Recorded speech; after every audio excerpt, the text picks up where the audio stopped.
Como fugir do charlatão no Instagram. Esse é um vídeo extremamente necessário. Eu vou tentar gravar ele numa sequência. Se eu não conseguir, eu continuo gravando no outro dia, legendar e vou soltar para vocês. Se vocês gostarem ou se vocês acharem que foi útil, curta, compartilhe, comente, porque a gente pode estar ajudando as pessoas aí, tá? Então eu vou começar a falar com vocês daquilo que eu, enquanto médico, olhando, identifico, tá? Eu vejo sempre essa enorme diferença entre a facilidade que o médico tem de identificar supostos charlatões ou picaretas nas redes sociais e a facilidade com que esses picaretas têm de enganar as pessoas e as pessoas não identificarem esse perfil de profissional. Então, realmente, parece que tem uma certa dificuldade aí de compreensão que eu vou tentar minimizar essa dificuldade aqui com vocês. Tá? Então, vamos lá. A primeira dica que eu gostaria de passar para vocês é em relação à bio, ou seja, a descrição que a pessoa tem no próprio Instagram. Tá? Continuando. A primeira coisa é ver se o médico tem a exigência do conselho, que é ter o CRM e ter o RQE, que é Registro de Qualificação de Especialista, quando ele se diz especialista em alguma coisa. Eu sei que tem médico sério que não coloca, mas deveria colocar, porque é exigência e ajuda a discriminar os picaretas para quem não entende. Com esses dois números, o paciente pode procurar a página do Conselho Federal de Medicina, isso vai no próprio Google, e vai lá, busca por médico, e você consegue colocar o CRM e saber se a pessoa tem aquela especialização que ele diz que tem, tá? E até se ele é médico ou não. Tem muita gente que se passa por médico na internet e não é médico e diz que é especialista ou entende muito de uma área do qual ele não é especialista nunca foi. Então já é um filtro muito grande. Eu posso garantir para vocês que esse já filtra quase que metade dos picaretas fazendo isso, tá? Outra coisa ainda dentro da descrição é a própria maneira com que a pessoa se descreve. Um bom médico, geralmente, ele fala o que ele é, o que ele faz, e até tem, às vezes, frases de impactos como assim, vou te ajudar a atingir o seu melhor, mas ele jamais faz uma promessa. A medicina é uma ciência de meios, não de fins. Então ele não coloca assim, perca 20 quilos, faço você se superar, frases que te garantem que você vai conseguir alguma coisa, porque ele, enquanto médico, ele é um meio, ele não pode te garantir o fim, que depende do paciente. Então, o cara que vende as coisas dessa maneira, também se desconfia muito que está mais para vendedor com diploma de médico do que para médico, tá? Então, continuando agora, além da bio, a gente começa a analisar as interações dele na rede. Tá? No Instagram você consegue, logicamente, comprar seguidor é uma coisa que consta nas cláusulas do Instagram até para exclusão de conta. Então é uma coisa que não deve ser feita, mas muita gente vende, isso infelizmente é comum. Então você começa a observar alguns indícios disso.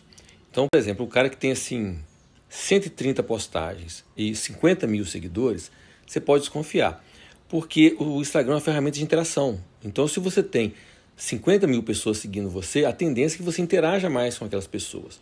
Ou se você não interage, que elas passem a não te seguir.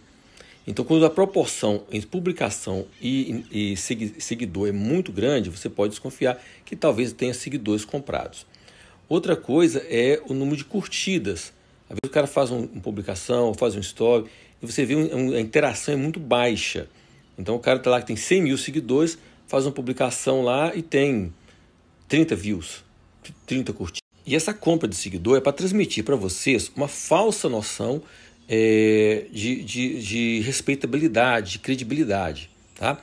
Porque o Instagram é uma ferramenta que é uma ferramenta de marketing e de imagem.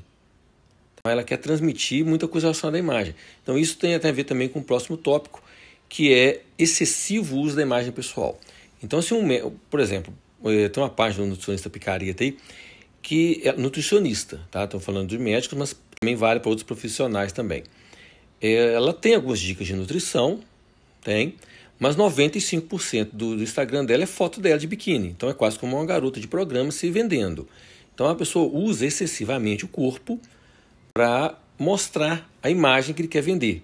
Tá? Então isso é uma coisa assim, do ponto de vista até ético, bem questionável, porque você está ali para informar e não para se vender, né? Não vender o corpo, e o seu corpo não é o seu corpo, aquele corpo que você está vendendo, não é necessariamente aquilo que o paciente vai atingir, porque cada um tem as suas individualidades.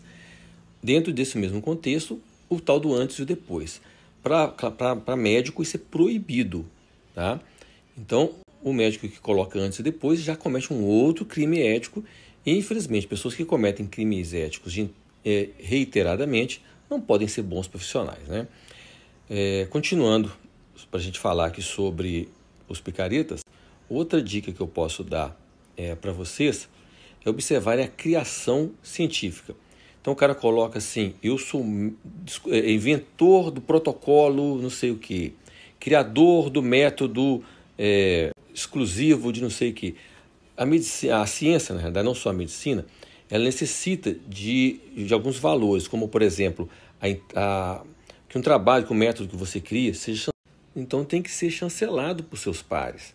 Tá? Então, assim, o cara ele inventa, eu tenho um método exclusivo aqui, e simplesmente ele descobriu o suprassumo do universo e não conta para ninguém. Então você tem que ser muito inocente ou querer acreditar muito para cair nesse tipo de conversa. Então, mas é um indício muito interessante. Por falar em pares, um bom médico geralmente é seguido por outros bons médicos e um picareta é seguido por vários picaretas. Então isso também chama a atenção.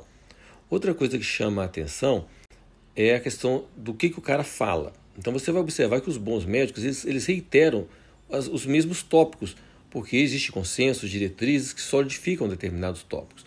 Enquanto o picareta está sempre tendo uma questão inovadora, uma questão diferente, que só ele fala, ou que só a turma dele fala, sem respaldo científico ou com respaldo científico baseado em pequenos trabalhos, em trabalhos de animais não reprodutíveis em humanos. E agora, finalizando, eu vou falar para vocês uma coisa que é chata, que vocês não vão gostar de escutar, mas é verdade. Ele tenta vender a imagem que você é único, que você é um ser humano diferenciado, que ele tem uma coisa exclusiva para você. Deixa eu te explicar. A gente é ser humano. Furou, sai sangue. Mas tem gente e muito picareta ele usa muito a parte estética e a vaidade das pessoas. Tem gente que acha que não. Tem gente que acha que é tão bom que se furar aí não sai sangue, sai néctar dos deuses. Então tem pessoas que se seduzem por esse tipo de coisa. E não são pouca gente, não. Muita gente. Então essa conversa de vender algo exclusivista, de fazer de você uma pessoa exclusiva, isso infelizmente cai muito no gosto, no coração de algumas pessoas que eu, como sempre digo, têm mais dinheiro do que bom senso. Tá? Então, assim, cuidado com esse tipo de colocação também. Espero ter sido útil nessas dicas. E se eu lembrar de mais alguma, eu coloco aqui. Aliás, lembrei de duas. Primeiro, o cara anuncia especialidades que não existem. Tá? Toma cuidado com médicos especialistas em longevidade saudável, medicina integrativa, ortomolecular, especialidades que não existem do ponto de vista legal e que, inclusive, também anunciar especialidade que não existe também é crime. Então, assim, vocês podem fugir. Vocês podem também olhar no site do Conselho Federal de Medicina as especialidades reconhecidas. Vocês vão se deparar com muita coisa que vocês vão assustar. E olha que, na minha opinião, o Conselho reconhece coisas que não deveria. E tem também, esse daí é um pouco mais chato falar, mas tem também o perfil físico da pessoa. Então, hoje em dia, eles têm o mesmo perfil, né?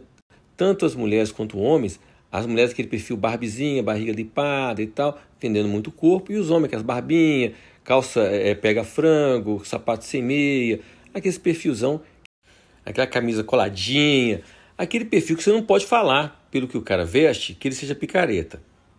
Mas sugere muito, né? Sugere muito.